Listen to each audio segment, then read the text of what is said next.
Bismillahirrahmanirrahim. Today students we are going to discuss noun and pronoun agreement and some words which function as a noun, and there are some elements which always demand singular verb, और that is our first point. तो आज का हमारा जो सबसे पहला topic start होता है कि use singular verb with distances, periods of time and the sums of money. जब भी पैसे की बात हो, मिसाल के तौर पे 10 माइल्स, इसका मतलब ये आपका डिस्टेंस आ गया, तो आप करेंगे is a long distance. Are इसमें आप नहीं लिखेंगे. 10 miles is a long distance, इसमें आर आपका गलत होगा. उसके बाद अमाउंट के हवाले से बात है. $100 इज़ अ बिग अमाउंट, यानी कि a big amount is of $100. तो उसके अंदर हम इज़ को जो है वो करेक्ट करेंगे और आर जो है दैट विल बी रॉन्ग. उसके बाद नंबर नेक्स्ट पॉइंट है हमारा कि नॉमिनल वर्ड्स, नॉमिनल्स क्या है, what the nominals are.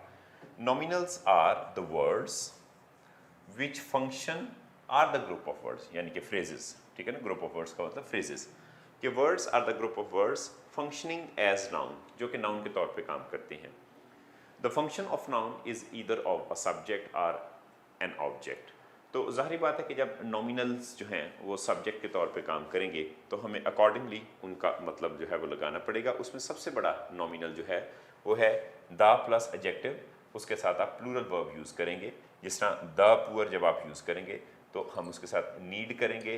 Needs जो है वो आपका गलत फिक्रा होगा, गलत वर्ब होगा. तो द पुअर के साथ हम नीड्स यूज़ करेंगे. उसके बाद द रिच के साथ हम आर यूज़ करेंगे. द रिच आर, उसके साथ इज़ नहीं होगा क्योंकि द रिच का मतलब तमाम अमीर लोग. नेक्स्ट हमारा पॉइंट है noun and pronoun agreement. Noun और प्रोनाउन एग्रीमेंट के अंदर ये आपका पूरा सब्जेक्ट है, यानी कि अली से लेके फ्रेंड्स तक. This whole phrase is serving as subject. इसके अंदर दो सब्जेक्ट वर्ड है. अली भी आपका एक सब्जेक्ट वर्ड है और फ्रेंड्स भी एक सब्जेक्ट वर्ड है. अब एग्रीमेंट ऑफ वर्ब के हवाले से when we talk of, definitely ally is to agree with verb, तो उसके मुताबिक हैज़ आएगा. फ्रेंड्स के मुताबिक हैव नहीं आएगा.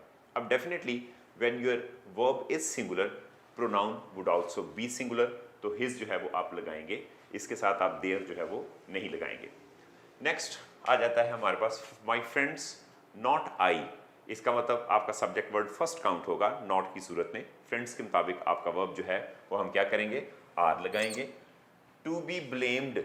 अब यहाँ पे आपके पास अगर एक ब्लेम्ड फॉर हिज या हर का मसला आ जाता है. फॉर हिज या देयर एक्शन या एक्शंस, ये आपके पास है फॉर देयर एक्शन.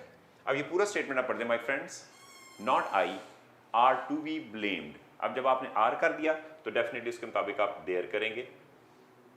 उसके मुताबिक आप जो है वो देयर को करेक्ट करेंगे और हिज को करेक्ट नहीं. और एक्शन की जब हम बात करते हैं तो डेफिनेटली हम एक्शंस लिखेंगे, एक्शन नहीं लिखेंगे, एक्शंस लिखेंगे. तो अब पूरा स्टेटमेंट आप कुछ यूँ पढ़ेंगे कि my friends not I are to be blame for their actions. तो उनसे रेलिवेंट वर्ड जो है वो भी प्लूरल होंगे. तो एग्रीमेंट जो है वो आपका इस नाउन के मुताबिक जो है वो प्रोनाउन आप लगाएंगे. नेक्स्ट अगला पॉइंट है आपका वन सब्जेक्टिव केस. वन ही आपका ऑब्जेक्टिव केस और वंस जो है वो आपका पोजेसिव एडजेक्टिव के तौर पे काम करेगा. और वन जो है ये आम तौर पर नाउन सब्स्टिट्यूशन होता है, यानी कि it is not a pronoun, it is a noun substitution. तो लेकिन अगर ये आपके पास समवन आ जाए, एनीवन आ जाए, नो वन आ जाए, नन आ जाए, तो फिर आप हिम या हर, हिज या हर जो है वो यूज़ करेंगे. ये आपका subjective case, this is objective case and this is possessive adjective. Subjective case, objective case and possessive adjective. आपके सामने करेक्शन है वन मस्ट डू. अब यहाँ पे वन है तो डेफिनेटली इसके मुताबिक वंस आना चाहिए, हिज नहीं आएगा. उस तरह जब आप समवन लगाएंगे मस्ट डू तो फिर वंस नहीं आएगा, हिज जॉब ऑनेस्टली आप लिखेंगे. कि वन के साथ आप वंस लिखेंगे, समवन के साथ आप हिज लिखेंगे या हर भी लिख सकते हैं, लेकिन वंस नहीं लिखेंगे. नेक्स्ट हमारा पॉइंट है noun and pronoun agreement. Noun और प्रोनाउन एग्रीमेंट के अंदर ये आपका पूरा सब्जेक्ट है, यानी कि अली से लेके फ्रेंड्स तक. This whole phrase is serving as subject. इसके अंदर दो सब्जेक्ट वर्ड है. अली भी आपका एक सब्जेक्ट वर्ड है और फ्रेंड्स भी एक सब्जेक्ट वर्ड है. अब एग्रीमेंट ऑफ वर्ब के हवाले से when we talk of, definitely ally is to agree with verb तो उसके मुताबिक हैज़ आएगा, फ्रेंड्स के मुताबिक हैव नहीं आएगा। अब definitely when your verb is singular pronoun would also be singular, तो हिज जो है वो आप लगाएंगे, इसके साथ आप देयर जो है वो नहीं लगाएंगे।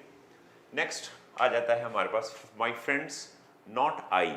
इसका मतलब आपका सब्जेक्ट वर्ड फर्स्ट काउंट होगा नॉट की सूरत में। फ्रेंड्स के मुताबिक आपका वर्ब जो है वो हम क्या करेंगे, आर लगाएंगे। टू बी ब्लेम्ड, अब यहाँ पे आपके पास अगर एक ब्लेम्ड फॉर हिज या हर का मसला आ जाता है, फॉर हिज या देयर एक्शन या एक्शंस, ये आपके पास है फॉर देयर एक्शन। अब ये पूरा स्टेटमेंट आप पढ़ दें, my friends not I are to be blamed. अब जब आपने आर कर दिया तो डेफिनेटली उसके मुताबिक आप देयर करेंगे, उसके मुताबिक आप जो है वो देयर को करेक्ट करेंगे और हिज को करेक्ट नहीं। और एक्शन की जब हम बात करते हैं तो डेफिनेटली हम एक्शंस लिखेंगे, एक्शन नहीं लिखेंगे, एक्शंस लिखेंगे। तो अब पूरा स्टेटमेंट आप कुछ यूँ पढ़ेंगे कि my friends not I are to be blame for their actions, तो उनसे रेलिवेंट वर्ड जो है वो भी प्लूरल होंगे, तो एग्रीमेंट जो है वो आपका इस नाउन के मुताबिक जो है वो प्रोनाउन आप लगाएंगे। नेक्स्ट अगला पॉइंट है आपका वन सब्जेक्टिव केस, वन ही आपका ऑब्जेक्टिव केस, और वंस जो है वो आपका पोजेसिव एडजेक्टिव के तौर पे काम करेगा। और वन जो है ये आम तौर पर नाउन सब्स्टिट्यूशन होता है, यानी कि it is not a pronoun, it is a noun substitution. तो लेकिन अगर ये आपके पास समवन आ जाए, एनीवन आ जाए, नो वन आ जाए, नन आ जाए, तो फिर आप हिम या हर, हिज या हर जो है वो यूज़ करेंगे। ये आपका subjective case, this is objective case and this is possessive adjective. Subjective case, objective case and possessive adjective. आपके सामने करेक्शन है वन मस्ट डू। अब यहाँ पे वन है तो डेफिनेटली इसके मुताबिक वंस आना चाहिए, हिज नहीं आएगा। उस तरह जब आप समवन लगाएंगे मस्ट डू तो फिर वंस नहीं आएगा, हिज जॉब ऑनेस्टली आप लिखेंगे कि वन के साथ आप वंस लिखेंगे, समवन के साथ आप हिज लिखेंगे या हर भी लिख सकते हैं, लेकिन वंस नहीं लिखेंगे। नेक्स्ट है हमारे पास क्वांटिफायर्स एज सब्जेक्ट वर्ड्स, कि आपके पास कुछ क्वांटिफायर्स हैं जिनको कि आप सब्जेक्ट वर्ड जो है वो के तौर पे काम करेंगे, तो फिर इनके साथ वर्ब्स कौन से आएंगे। सबसे पहले बात ये है कि ये जो आपके सामने है ये काउंटेबल है, ठीक है जी, दे आर काउंटेबल, और ये है non count, they are non count, ठीक है जी। अब सबसे पहली बात तो ये कि जो काउंटेबल है डेफिनेटली जब नंबर मैनी फ्यू लगाएंगे तो आप उनके साथ प्लूरल वर्ब लगाएंगे, रिजल्टेंटली उनके साथ प्रोनाउन भी जो आपका है वो प्लूरल प्रोनाउन ही आएगा। जो नॉन काउंट है वो आमतौर पे या तो एब्स्ट्रैक्ट होंगे या मटीरियल होंगे, या ऐसे मटीरियल होंगे कि which can not be separated, उनके यूनिट सेपरेट नहीं किए जा सकेंगे। अमाउंट, मच और लिटल, उनके साथ आप सिंगुलर वर्ब यूज़ करेंगे और सिंगुलर ही प्रोनाउन, यानी कि आपका प्लूरल वर्ब है, सिंगुलर वर्ब है, प्लूरल प्रोनाउन है और सिंगुलर प्रोनाउन है। उसके बाद आपके कुछ जो है कि जो कॉमन है, यानी कि ये जो आपके पास मौजूद हैं क्वांटिफायर्स, ये कॉमन है, आप इनको सिंगुलर के तौर पे भी यूज़ कर सकते हैं, प्लूरल के तौर पे भी यूज़ कर सकते हैं। इससे मुराद ये है कि आप इनको काउंटेबल के साथ भी यूज़ कर सकते हैं और नॉन काउंट के साथ भी यूज़ कर सकते हैं। मिसाल के तौर पे जब आप मैनी स्टूडेंट्स की बात करते हैं तो मैनी स्टूडेंट्स के हवाले से आर प्रिपेयरिंग, चलें जी, एक तो आपने बार अपने मैनी से अंदाज़ा हो गया कि अब आप क्या लगाएंगे, आर लगाएंगे। अब फॉर हिज नहीं आ सकता, क्या आएगा, देयर एग्जाम्स। इस तरह आ फ्यू बुक्स है, काउंटेबल है, तो जाहिर बात है कि विद देयर पेजेस सिक्रूड। अब यहाँ पे आप इट्स का अगर वर्ड लगाएंगे तो वो गलत होगा, there is correct. A lot of water, अब लॉट ऑफ, मैंने जैसे पहले आपसे कहा कि लॉट ऑफ को आप लोगों के लिए भी यूज़ कर सकते हैं, काउंटेबल के लिए भी यूज़ कर सकते हैं। वाटर नॉन काउंट है, मेजर किया जाता है, उसके लिए भी यूज़ कर सकते हैं। अब चूंकि वाटर सिंगुलर है तो अकॉर्डिंगली आप इसके साथ जो है प्रोनाउन इट्स लगाएंगे और देयर नहीं लगाएंगे, और इसका वर्ब भी आपके सामने सिंगुलर होगा। इस तरह जब आप मोस्ट पीपल की बात करते हैं तो हैव राइट वर्ब है, और डेफिनेटली जब आपने हैव किया तो देयर इसका प्रोनाउन होगा, हिज इसका प्रोनाउन गलत होगा। हमारे पास कुछ ऐसे जो हैं वो डिटर्मिनर्स मौजूद हैं कि जिनके साथ आपने प्रोनाउन जो है वो हु और विच से अवॉइड करना है, प्रिफरेबली आप दैट यूज़ करेंगे। एग्जाम्पल आपके सामने कि all that glitters is not gold, commonly known statement है, तो दैट आपका राइट ऑप्शन होगा, विच आप इसके साथ नहीं लगाएंगे। इस तरह मोस्ट, दैट यू सेड, इसमें भी विच नहीं आएगा, आप दैट लगाएंगे। सम दैट आर प्रेजेंट आप लगाएंगे, हु नहीं लगाएंगे। अच्छा, ये दैट लगाने के अंदर जो इम्प्लीकेशन है वो ये है कि जब आप किसी चीज़ को भी ऑलमोस्ट सम कह देते हैं तो ये एक किस्म के स्पेसिफायर के तौर पे भी काम करते हैं। जब भी कोई चीज़ स्पेसिफाइड हो जाती है तो हम उसके साथ एक असेंशियल क्लॉज लगाते हैं जो कि उसकी क्वालिटी को बयान करे या उसकी प्लेसमेंट को बयान करे।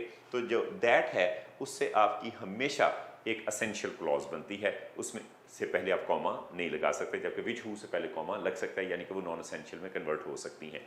तो लिहाजा ये जो दैट लगाने का फैसला है ये दर हकीकत आप किसकी वजह से करते हैं? ऑल की वजह से, मोस्ट की वजह से, सम की वजह से जो है वो आप दैट लगाने का फैसला करते हैं। नेक्स्ट आ जाते हैं कि नॉन जेंडर। बाज़ का हम रेप्टाइल्स हैं या बर्ड्स हैं और मुख्तलिफ एनिमल्स हैं, उनके हम जेंडर का डिस्टिंक्शन नहीं कर सकते। बाज़ का तो कर सकते हैं कि बर्ड्स जो हैं उनके अगर ब्यूटीफुल फैदर्स हैं तो यकीनन वो मेल है, अगर उनके डल फैदर्स हैं तो फीमेल है, अगर तो आपको इल्म है। अगर नहीं है तो यकीनन आप उसके लिए प्रोनाउन जो है वो फिर इट या इट्स यूज़ करेंगे।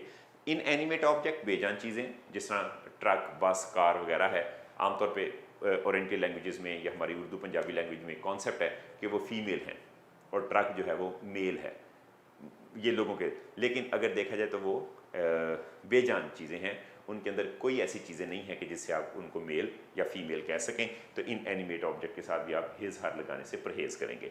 उसके बाद अननोन जेंडर, जिसके जेंडर का पता ही ना चले, ठीक है ना, कोशिश आपने की लेकिन पता नहीं चला, तो इट्स लगा दें या इट्स लगा दें।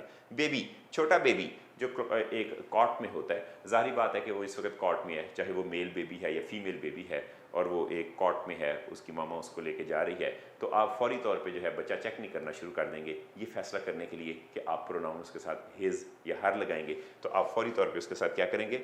इट या इट्स का प्रोनाउन लगा देंगे। मिसाल के तौर पे हमारे पास एक है कि शी बॉट अ चेयर। अब यहाँ पे हिज प्रोनाउन गलत है, कैसे पता चला कि चेयर मेल है? Obviously not. तो क्या होगा? It's leg is broken. तो इसमें जो आपका राइट ऑप्शन है वो क्या लिखना चाहिए था? It's leg is broken. उसके बाद he saw a big snake, she was hissing.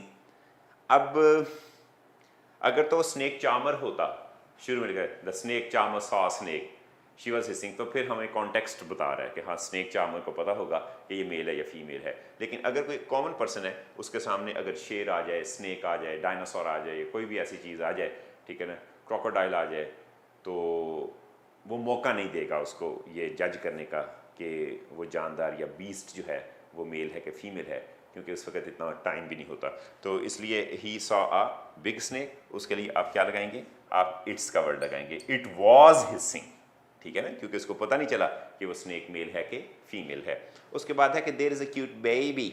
अब ये बेबी जो है व्हाट इज हिज नेम नहीं आएगा, व्हाट इज इट्स नेम आपका राइट है, तो इसमें हिज गलत होगा और इट्स आपका राइट होगा। तो याद रखें कि ये जो मैंने करेक्शन आपके सामने की है इसके हवाले से आपने कोई गलती या इबहाम नहीं होना चाहिए और इसको आप एज इट इज़ लिखेंगे। बेजान चीज़ों के साथ या एब्स्ट्रैक्ट नाउन के साथ आप ही या शी प्रोनाउन लगा सकते हैं जब एक तो अगर आपने उनको पर्सोनिफाई करना है, पर्सोनिफिकेशन करनी है, beauty's feet are dancing all around us, तो उसके लिए शी आप यूज़ कर सकते हैं कि ब्यूटी को आपने एज अ वुमन जो है वो प्रेजेंट किया। दूसरा ये है कि आमतौर पर नेचर के जो सबलाइम एलिमेंट्स हैं, ब्यूटीफुल एलिमेंट्स हैं, बहुत से पोएट्स, नॉवलिस्ट, प्ले राइट्स जो हैं वो उसके लिए शी का वर्ड, और जो हार्ड और फियर सेट और पावरफुल एलिमेंट्स हैं उनके लिए ही यूज़ करते हैं। But such kind of the communication and usage of pronoun is only in literature. आम कम्युनिकेशन के अंदर जिसमें कि जो आपका लिसनर है या रीडर है वो हो सकता है कि वो इतना लिटरेरी टेस्ट ना रखे, उसके लिए आपने जो है वो क्लियर कट जो ही है, जो शी है, जो इट है, उसके मुताबिक आपने कम्युनिकेट करना है। नेक्स्ट पॉइंट है आपका हेल्पिंग वर्ब्स और एडवर्ब। इन दोनों का मेन वर्ब के साथ, यानी कि ये आपका जो मेन वर्ब है उसके साथ एग्रीमेंट जो है वो हम देखने जा रहे हैं। सबसे पहली बात तो ये कि अगर आपके पास एडवर्ब्स जैसे कि आपके सामने एगो, लास्ट, येस्टरडे, प्रीवियस आ जाएं, तो आपने इसके साथ second form of verb use करनी है। मिसाल के तौर पे ही डाइड लास्ट नाइट, अब हैज़ डाइड आप इसके साथ नहीं यूज़ करेंगे, simple he died last night. उसके बाद अ फ्यू डेज एगो जब आ जाएगा तो हैड मेट नहीं आएगा, सिंपल मेट आएगा, the second form of verb. फिर आपके पास कुछ ऐसे हेल्पिंग वर्ब्स हैं, ऑक्सिलरीज हैं और एडवर्ब्स हैं कि जिनके बाद आपने हमेशा थर्ड फॉर्म लगानी। हैज़, हैव, हैड के बाद सबको पता है थर्ड फॉर्म आती है। येट और जस्ट, येट नेगेटिव सेंटेंस में और जस्ट पॉजिटिव सेंटेंस में आता है ऑलरेडी।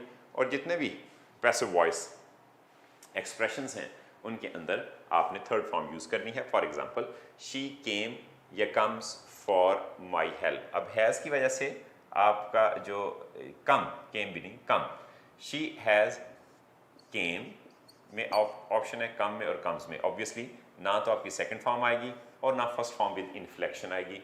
आपका जो she has come, come, came, come, third form आप लगाएंगे। ही हैज़, आपके पास ऑप्शन है टोल्ड की और हैज़ टोल्ड की। ही ऑलरेडी टोल्ड, कॉमनली हैज़ जो है वो हम शुरू में लगाएंगे, यानी कि यहाँ पर अगर आप इसको सिलेक्शन करते हैं तो ही हैज़ ऑलरेडी टोल्ड, टोल्ड नहीं आएगा, सिंपल आप हैज़ टोल्ड को सिलेक्ट करेंगे कि he has already told me the whole story. I have not yet completed या कंप्लीटिंग, आई हैव के साथ आपने येट लगा दिया तो ऑब्वियसली आप कंप्लीटेड की सिलेक्शन करेंगे, कंप्लीटिंग जो है वो नहीं लिखेंगे। आई have not yet completed my work.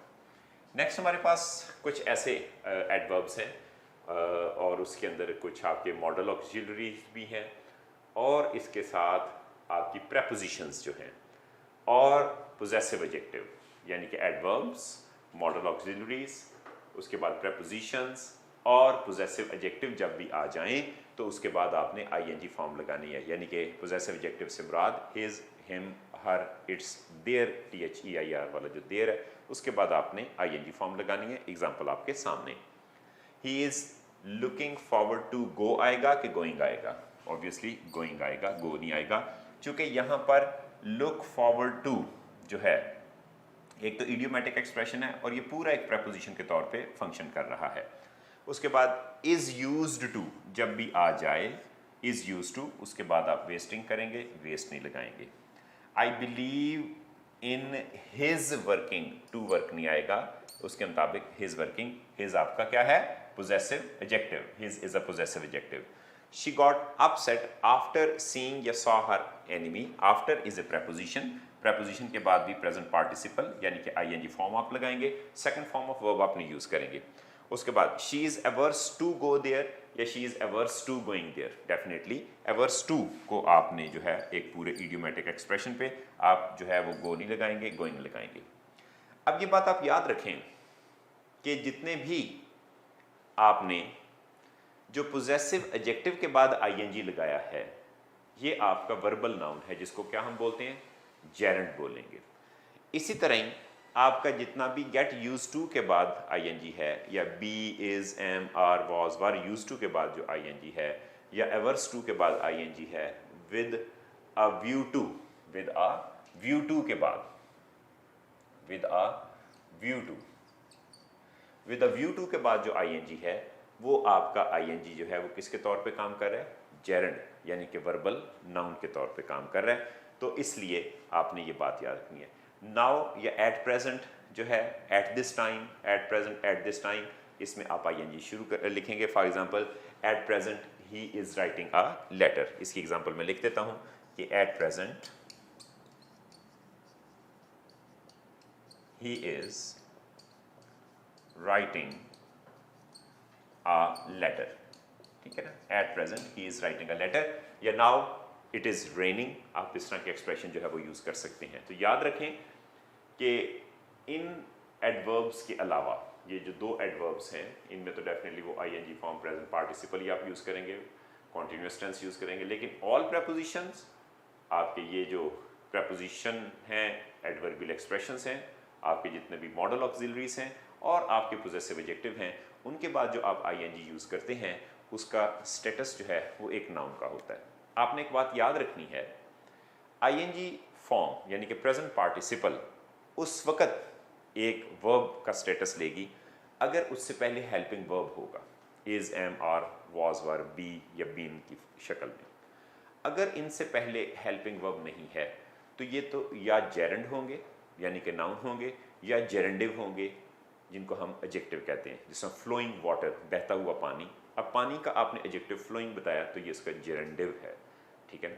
He likes swimming, तैराकी नाउन है तो ये जेरेंड के तौर पे काम करेगा।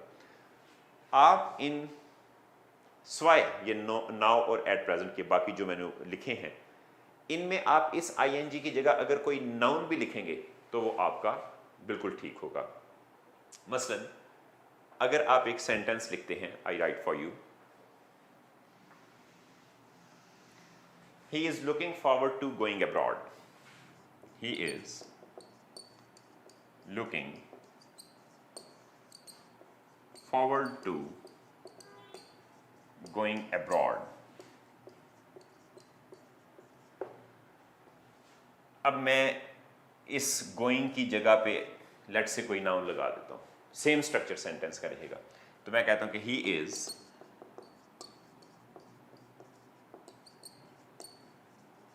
लुकिंग फॉरवर्ड टू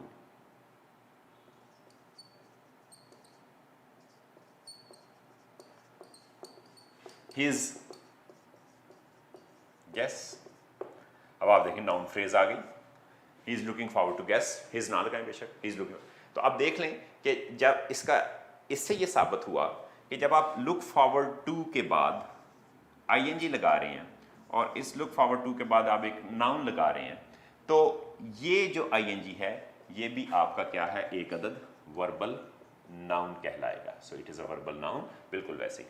तो लिहाजा जहां पर भी आईएनजी फॉर्म बगैर अपने हेल्पिंग वर्ब के आती है उस वक्त वो वर्ब नहीं होता, या जेरेंड होता है या जेरेंडिव होता है, and it can be replaced by any noun और एडजेक्टिव। ओके स्टूडेंट्स, अब आपने मुकम्मल रूल्स जो हैं वो बोर्ड पे देख लिए, सीख लिए, और यकीनन आई डिड माई बेस्ट कि आपको एक डिस्टेंस लर्निंग के ज़रिए जो है I might be able to convey, और यकीनन ड्यूरिंग लेक्चर कुछ क्वेश्चंस क्रीप अप करते हैं आपके जहन में। थ्रू एसएमएस आपकी क्वेश्चंस जो हैं वो इंतज़ामिया को भेज सकते हैं, and I would do my best to answer you to the maximum satisfaction of yours. अब हमारे पास जो नेक्स्ट काम है वो ये है कि आपकी पीडीएफ के ऊपर आपको पीडीएफ कॉपियाँ जो हैं वो वर्ड्स की मिल चुकी होंगी, और मैं भी उसी से ही जो है वो आपको वर्ड्स की रीडिंग एक दफ़ा करवा देता हूँ। अगरचे आगे वर्ड जो हैं उनके सिनोनिम भी लिखे हुए हैं, एंटोनिम भी लिखे हुए हैं। एक बात उसमें आप जो है वो ज़हन में रखें कि जो नोटिफिकेशन हुआ था इन वर्ड्स का, जो 218 वर्ड्स थे, इनके बारे में यूएचएस का अगर आपके पास वो नोटिफिकेशन मौजूद है तो उसके अंदर एक स्टेटमेंट क्लियर नहीं है कि वो सारे सिनोनिम पूछेंगे या एंटोनिम पूछेंगे, और एक वेग सा जो है वो नोट उन्होंने लिखा है। लेकिन we should be ready for everything. आपकी जो बुक है या जो भी पीडीएफ कॉपी आपके पास आई हुई है उसमें आपका जो है सिनोनिम्स भी और एंटोनिम भी, लेकिन मोर चांसेस सिनोनिम के इसलिए हैं कि लास्ट जो टेस्ट हुआ है 2019 का, उसमें उन्होंने सिनोनिम ही पूछे हैं, लेकिन पूछने का अंदाज थोड़ा सा डिफरेंट था। पहले एक वर्ड दे के 4 नीचे वर्ड्स दिए जाते थे, इसमें सूटेबल जो सिनोनिम था उसे सिलेक्ट करना था। लेकिन जो लास्ट ईयर टेस्ट दिया गया उसमें 7 जो स्टेटमेंट्स दिए गए, उन स्टेटमेंट्स के अंदर वर्ड्स को आपने ब्लैंक में अकॉर्डिंग टू द कॉन्टेक्स्ट लगाना है। ऑब्वियसली जब आपको उनका मीनिंग आता है और उनके सिनोनिम भी पता है और किसी हद तक एंटोनिम्स भी पता है, तो फिर according to the context selection of word जो है वो ईजियर हो जाती है। तो पढ़ना शुरू करते हैं। इमेजेस भी आपके सामने हैं, कुछ भयानक इमेजेस भी होंगे, उर्दू भी साथ साथ लिखी हुई है, और जस्ट एक आपको कॉन्सेप्ट देने के लिए आई एम रीडिंग 20 वर्ड्स पढ़ेंगे। यानी कि आपका जो फर्स्ट टेस्ट है उसमें आपका यानी कि जो फर्स्ट आप समझ लें कि सेगमेंट है उसके अंदर आप एग्रीमेंट के साथ 20 वर्ड्स पढ़ेंगे, फिर नाउन जो है उसके साथ आप 20 वर्ड्स पढ़ेंगे, और in this way we shall complete our words. Appalling सबसे पहले है, और ओ की आवाज़ आपने ज़्यादा देखनी है, अपॉलिंग, ठीक है ना। ओ साउंड आगे ट्रांसक्रिप्शन मौजूद है, लॉन्गर वाउल साउंड है, अपॉलिंग। अपॉलिंग का मतलब खौफनाक, चौंका देने वाला, हैरत ज़दा करने वाला, और उसमें आपके सामने एक या दो में सिनोनिम बोल भी देता हूँ, एबहॉरेंट, एबोमिनेबल और ऑफुल, और दूसरे नंबर पे कुछ आपके एंटोनिम्स भी बोल देता हूँ, acceptable, agreeable, alluring, appealing. Alluring किसी सेंस में नेगेटिव में भी इस्तेमाल होता है, लेकिन ज़्यादातर अट्रैक्ट करने वाले के तौर पे है। उसके बाद है एस्टाउंडेड, हैरान परेशान, हैरत ज़दा शख्स, उसके लिए एस्टाउंडेड है।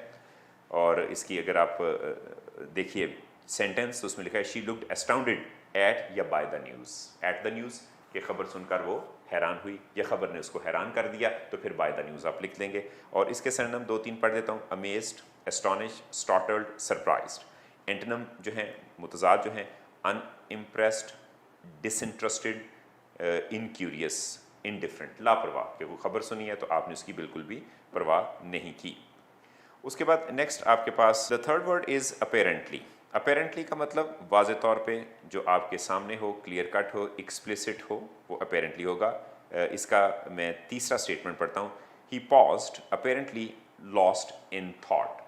और इसके सिनोनिम पहले तीन, evidently, ostensibly, ostensively and presumably. Antonym भी है ऑन द सरफेस, इम्प्लॉजिबल और इम्पॉसिबल। फोर्थ वर्ड है अटैच्ड टू। कोई एक चीज़ जो दूसरी चीज़ से जुड़ी हुई हो, मुंसलिक हो, वो अटैच टू के माइन देगा। सेंटेंस पहला मैं पढ़ता हूँ, पहला स्टेटमेंट पढ़ता हूँ सेंटेंस में, I have never seen two people so attached to each other. आपका ये अटैचमेंट जो है फिजिकल भी हो सकती है, एब्स्ट्रैक्ट भी हो सकती है। अब ये जो मैंने स्टेटमेंट पढ़ा, इसका ये मतलब नहीं है कि दोनों लोग जो थे वो किसी गम, फेविकॉल, एल्फी से जुड़े हुए थे, means they were in love with each other. Synonym जो है इसका आप कह सकते हैं अटैच टू का communicated with, connected with, linked with, boarded on. और एंटोनिम में broke up, disconnected, disjoint, disjointed. Next है अप्रेज्ड, तखमीना लगाना, अंदाज़ा लगाना, किसी चीज़ की वैल्यू असेस करना, वो अप्रेज होगा। सेंटेंस है इसका पहला मैं पढ़ देता हूँ, she step back to appraise her workship. और इसके सिनोनिम में assess, estimate, evaluate. Antonym neglect, ignore, shun, आप कोई भी वर्ड जो है वो यूज़ कर सकते हैं। Next we come to the six word. Word six है आपका अलास, अफसोस के मायनों में इंटरजेक्शन है बेसिकली। इसके बाद साइन ऑफ एक्सक्लेमेशन आना चाहिए, तो गम का इजहार करने के लिए। तो पहला स्टेटमेंट पढ़ता हूँ, for many people alas hunger is part of everyday life, is a part of everyday life. Synonym है इसका अलैक, ए, विरार, आयरिश एक्सप्रेशन है वो, detection, depression and many more. Antonym में जो है वो आपके सामने एलेलुए, हरे, इस तरह के जो वर्ड हैं, यपी, या ये वर्ड जिस तरह भी आपके मुंह से अदा हो जाएं, खुशी का इजहार, हुर्रा जो है, हुर्रे, तो इस तरह के वर्ड जो है वो आपके खुशी के इजहार के लिए होते हैं। नेक्स्ट है एब्रप्टली, तेज़ी के साथ, क्विकली के मायनों में आता है। एडवर्ब है he ran away abruptly out of the door, तो एडवर्ब के तौर पे आप इसको यूज़ करेंगे। सेंटेंस है the interview ended abruptly. Synonym में शॉर्ट, सडनली, सरप्राइजिंगली, अनएक्सपेक्टेडली, और इसके एंटोनिम में ग्रेजुअली, स्लोली। उसके बाद है एक्सेंचुएटेड का मतलब ये है कि आप किसी बात पर बहुत ताकीद करने वाले टोन के साथ जो है उसको अदा करें, वो एक्सेंचुएटेड होगा। तो पहला स्टेटमेंट हम इसका पढ़ते हैं, हर शॉर्ट हेयर एक्सेंचुएटेड हर ह्यूज आइज़, कि उसके जो छोटे छोटे बाल थे वो उसकी आंखों पर बड़ा जोर डाल रहे थे। से मुराद क्या है कि उसकी आंखों को प्रोमिनेंट कर रहे थे। बाल छोटे थे, आंखें बड़ी बड़ी नजर आने लगी, बाल बड़े होते, आंखें थोड़ी छोटी छोटी नजर आनी थी। सिनोनिम पढ़ते हैं एक्सेंट, एम्फेसाइज, फीचर, फोरग्राउंड। उसके बाद एंटोनिम में है tone, underemphasise, understate, belittle. उसके बाद है एंग्जाइटीज़, परेशानी, इज़्तिराब के लिए वर्ड आता है, टेंशन के लिए वर्ड है। तो इसमें पहला सेंटेंस मैं बोल देता हूँ, some hospital patients experience high levels of anxiety, कि कुछ पेशेंट जो हैं वो शदीद एंग्जाइटी को जो है उसका तजर्बा करते हैं। सिनोनिम में एजिटेशन, एंक्शसनेस, एप्रीहेंशन, एप्रीहेंसिवनेस। और एंटोनिम में काम, कामनेस, कंटेंट, कंटेंटमेंट, ईज और ईजीनेस। नेक्स्ट क्वेश्चन आपका जो वर्ड नंबर 10 है उसकी तरफ आते हैं। बोन, आमतौर पर बोन जो है आसानी, सहूलत और खुशी के लिए आता है। Something that is very helpful and make life easier for you. Sudden अनामी बॉन्ड निकला तो that would be a boon. वहाँ से बोन फायर है कि अचानक जब जंगलियों को कोई शिकार मिल जाता था तो उनकी ज़िंदगी आसान हो जाती थी और फिर वो आग जला के उसके गिर्द झींगा लालाहू करते थे। तो वहाँ से बोन फायर का कॉन्सेप्ट जो है वो निकला है और अभी भी इसको जो है वो मनाया जाता है, क्योंकि इंसान के अंदर का जो है वो आमतौर पर उस आग को देखकर बाहर आ जाता है। तो सिनोनिम पढ़ते हैं कंपेनियनेबल, उसके बाद है कॉन्विवियल, ग्रेगरियस एंड आउटगोइंग, और उसका एंटोनिम बन जाएगा डिसएडवांटेज, ड्रॉबैक, एनकम्बरेंस। नेक्स्ट है बिविल्डरमेंट, हैरानगी, परेशानी, बिल्कुल इंसान शार्ट होकर रह जाए, वो बिविल्डरमेंट होता है। ही shook his head in bewilderment, कि हैरानगी से उसने अपना सर हिलाया कि उसको यकीन ना आया कि उसके साथ बंद किया गया है। सिनोनिम है बैफलमेंट, बेम्बूजलमेंट, बिफडलमेंट, बिम्यूजमेंट वगैरह वगैरह। और एंटोनिम में आ जाएगा आपके पास इसका बिल्कुल उलट, आप समझ लें कि लैगर्डली, लिंगरिंगली, प्लॉडिंगली, स्लगिशली, लेजरली, बिलेटेडली। नेक्स्ट है आपके पास 12 ब्रिस्कली, तेज़ी के साथ, क्विकली, फास्ट मूवमेंट के लिए एडवर्ब के तौर पे हम यूज़ करते हैं। और she walked briskly over to the phone and answered it, तेज़ी से फ़ोन के पास गई और फ़ोन पर उसने जवाब दिया। तो इसका सिनोनिम बन जाएगा अपेस, फास्ट, फ्लीटली, हेस्टली, क्विकली, रैपिडली। और ब्रिस्कली का जो उलट है वो अगर आप बिविल्डरमेंट के अंदर देखें तो वहाँ पर भी आपको मिल जाएगा, जिसमें स्लगिशली, लेजरली, बिलेटेडली, डिलिक्वेंटली, ये सारे जो हैं इसके एंटोनिम के तौर पे ब्रिस्कली भी आप यूज़ कर सकते हैं। उसके बाद है बीड, मोतियों के लिए होता है, बीडेड ड्रेस, जो मोतियों से सजा लिबास हो। इसका जो पहला सेंटेंस है बीड का, a bead curtain separated the two rooms, के मोतियों वाला जो पर्दा था वो दो कमरों में बाइफर्केशन करता था, हदबंदी करता था। सिनोनिम में इसका bob, dribblet, drip, drop, droplet, globe, globule और पर्ल जो हैं। एंटोनिम इसका आ जाएगा unroll, flatten, open, smooth, spread and unfold. Next है जी 14 ब्रिमिंग, किनारों तक भरा हुआ, उमड़ता हुआ, बाहर गिरता हुआ, डुलता हुआ, तो ये ब्रिमिंग होगा। टीयर्स ब्रिम्ड इन हर आईज, आंसू उसकी आंखों से छलक पड़े, इतने ज़्यादा हो गए कि कटोरों से बाहर आ गए। और इसका सिनोनिम है ब्रिमफुल, बर्स्टिंग, उसके बाद है चोकफुल, उसके बाद है choke block, cramped, crowded, fat, filled, full, jam packed, jammed और लोडेड। उसके एंटोनिम में आपके पास आ जाएगा deficient, inadequate, incomplete, insufficient, short, shortish, shy, wanting. तो ये इसके आपके पास सिनोनिम आ गए। नेक्स्ट हम आ जाते हैं आपके 15 के ऊपर। 15 वर्ड है आपका बैफलिंग, परेशान कर देने वाला, बहुत ज़्यादा मत मार देने वाला। अगर आप मुझसे पंजाबी में पूछे तो बैफलिंग होता है मत बंदे की मार देने वाला। तो ज़रा हमने बाअदब किस्म का मीनिंग लिखा हुआ है, हैरान कुन, हैरत ज़दा। तो इसमें जो सेंटेंस मैं पढ़ता हूँ, some of the country's customers are baffling to outsiders, कि कुछ ऐसी कस्टम्स हैं, ऐसे रिवाज हैं जो कि आउटसाइडर के लिए बड़े परेशान कुन हैं। सिनोनिम इसका है bewildering, confounding, confused, confusing, disordered, disorderly, disorganized and muddled. और एंटोनिम इसका बन जाएगा coherent, connected, order, orderly, organize, systematic, systematized, logical, rational, reasonable, sensible. Next है बैशफुल, शाय, कोय, COY, कोय, शर्मीला, ठीक है ना, दूसरों से जो है घबराने वाला। पहला सेंटेंस पढ़ता हूँ, don't be bashful about telling people how you feel. इसके सिनोनिम है backward, coy, demure, diffident, introvert, modest, recessive. Antonym में आ जाएं forward, gutty, fearless, social, companionable and dashing. Beckon, इशारा करना, ठीक है ना, इशारा, सर हिलाना, इशारे करना, ठीक है। और इसमें जैसा कि आदमी इशारा कर रहा है 4 उंगलियों से, तो इसमें शर्त नहीं है कि 4 ही उंगलियां इशारा करने के लिए, आप अपनी मर्ज़ी से उनका कम ज़्यादा कर सकते हैं। तो इशारा करना में पहला सेंटेंस बोलता हूँ, he beckoned to the waiter to bring the bill, कि उसने वेटर से कहा कि waiter come here, bring the bill. और इसके सिनोनिम है flag, gestured, motion, signal, waved, nodded and gesticulated. अब ये गेस्टिकुलेटेड जो है, ये जब बंदा बहुत ही ज़्यादा हैरान, परेशान, जज्बात और गुस्सा और गम और खौफ पता नहीं मिक्स हो के हो, तो फिर बंदा अपने हाथ पाँव जो हिलाता है, बातें करते हैं, वो भी है। उसके बाद एंटोनिम जो है इसका बन जाएगा repelled, pushed, turned off, repulse, deterred, replied. 18 कुवेटेड, कुवेटेड होता है मतलूबा, डिमांडेड, जिसकी बहुत ख्वाहिश की जाए, जो लालची चीज़ हो, वो कुवेटेड होता है। He had long coveted the chance to work with a famous musician. बहुत देर से उसको शदीद ख्वाहिश थी कि वो किसी जाने पहचाने म्यूजिशियन के साथ काम करे।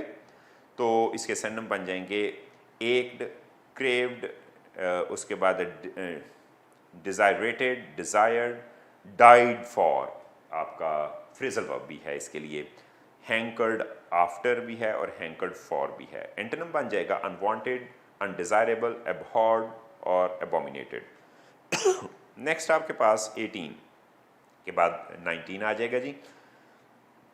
क्रीडेंशियल्स, आमतौर पे सनद, वकालतनामा, मुख्तारनामा, डॉक्यूमेंट्स के लिए ये वर्ड आता है। पहला statement, she has impeccable credential as a researcher, कि एक रिसर्चर के तौर पे उसके इम्प्लेकेबल, स्पिरिचुअस, साफ सुथरे, बेहतरीन किस्म की असनाद हैं। सिनोनिम है जी capability, qualification, stuff, command, expertise. Antonym है इसका bans, bars, blocks, constraints, denies, disallows and डिसबार्स।